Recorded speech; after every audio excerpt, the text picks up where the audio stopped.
फिर भी आपको कौन सा आंकड़ा चाहिए? और जैसा आप कह रहे हैं कि वापस हमारे देश को प्रतिगामी मत बनाइए। आपके देश में साहब, मैं तो यादव हूं इसलिए अपने बिरादरी को जोखिम में उठाकर बोल रहा हूं, कथा कहने गया था बेचारा 15 साल से चोटी रखा था। अब मैं क्या करूं, इसके आगे बोलूं कि ना बोलूं? ऐसे मतलब एक जगह तो काटी गई, मध्य प्रदेश में तो उखाड़ लिया। और मैं नहीं बोल रहा हूं, ये आप गूगल करके देख लीजिए। आपका समाज कहां खड़ा है भाई? क्या आर्थिक आधार पर दूल्हे को घोड़े पर चढ़ने से मारा जाता है, मुंह छिड़कने पर पीटा जाता है, बारात पर हमले किए जाते हैं? अगर समाज में गैर बराबरी है तो कैंपस में आएगी, और कैंपस में गैर बराबरी नहीं है, ये बात कैंपस में रहने वाले बाहर कितने लोग जानते हैं। और एक बात याद रखिएगा, कैंपस की गैर बराबरी वैसी नहीं होती जैसे हमारा प्रोफेसर अगर जातिवादी हो तो वो एकदम द्रोणाचार्य की तरह अंगूठा नहीं मांगेगा, वो आपका वाइवा नंबर कम कर देगा। तो जातिगत भेदभाव के तरीके पुराने अब नहीं बचे, अब तो नए नए तरीके इजाद हो गए हैं, जिसको कहते हैं एनएफएस। किसका सबसे ज्यादा हुआ है? 5000 अपॉइंटमेंट हुआ दिल्ली विश्वविद्यालय में। और मैं तो इतना बोल रहा हूं, 2-4 मुकदमा करो और हम भी जानता चाहते हैं, थोड़ा कोर्ट में जाए मामला।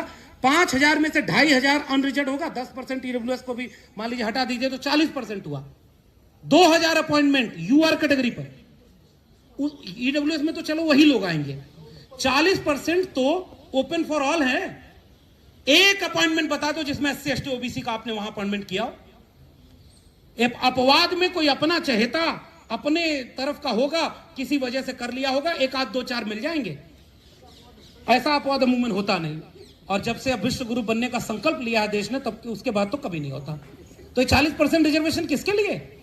मंडल नहीं आया तो आप कहते थे नॉट अवेलेबल, मंडल आया तो आपने कहा नॉट फाउंड सुटेबल, और जब वो सुटेबल होने लगे तो आप पूरी शिक्षा व्यवस्था को बेच रहे हो। और आपने नई पॉलिसी बनाई है, उसका नाम क्या है जरा जेली वालों बताना, वो जो नई पॉलिसी बनाई है यूजीसी को खत्म करके, अरे उसका नाम बड़ा गजब का है, पूरा हिंदी में नाम बोलिए उसका, विकसित भारत शिक्षा अधिष्ठान अधिनियम। नाम इतना भारी रहे कि लगे कि हाँ, जैसे इसका नाम भी रखा गया था कितना अच्छा, समता समिति। काम क्या हुआ इसमें? जीरो हो गई।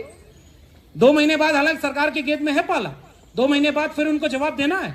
जवाब देते समय किसको याद रहेगा कि क्या हो रहा है? इसका मतलब ये कि आप पीछे से जो यूजीसी को खत्म कर रहे थे, आप पीछे से जो ऑक्सफोर्ड कैम्ब्रिज के यूनिवर्सिटी कैंपस यहां खोलने वाले थे और पूरी शिक्षा व्यवस्था को बेच रहे थे, उधर तो डिबेट जा ही नहीं पाई और आपने इसी पर उलझा दिया। जाति जनगणना हो ना पाए, आपने उस पर उलझा दिया। ये केवल एक साजिश के तहत ऐसा दस्तावेज बनाया गया जिसको देखने में लगता है कि बहुत शानदार है, लेकिन मंशा उसकी ऐसी नहीं थी कि वो इतना क्लियर हो ताकि वो लागू हो। इससे ज्यादा क्लियर डॉक्यूमेंट 2012 का था, उसके पहले का था, जो डिस्क्रिमिनेशन को एक्सप्लेन करता है कि कितने टाइप के डिस्क्रिमिनेशन होते हैं। आपको क्लासरूम में कह दे, कोई जाते ही पूछ दे, अरे तुम क्या जवाब दोगे, तुम तो कोटे से आए हो, बैठ जाओ, इसमें तो जाति आई भी नहीं। तो साहब ये देश इतना बारीक है और आप इसको इतने हल्के चुटकुलों से आपने इसका विरोध करवा दिया।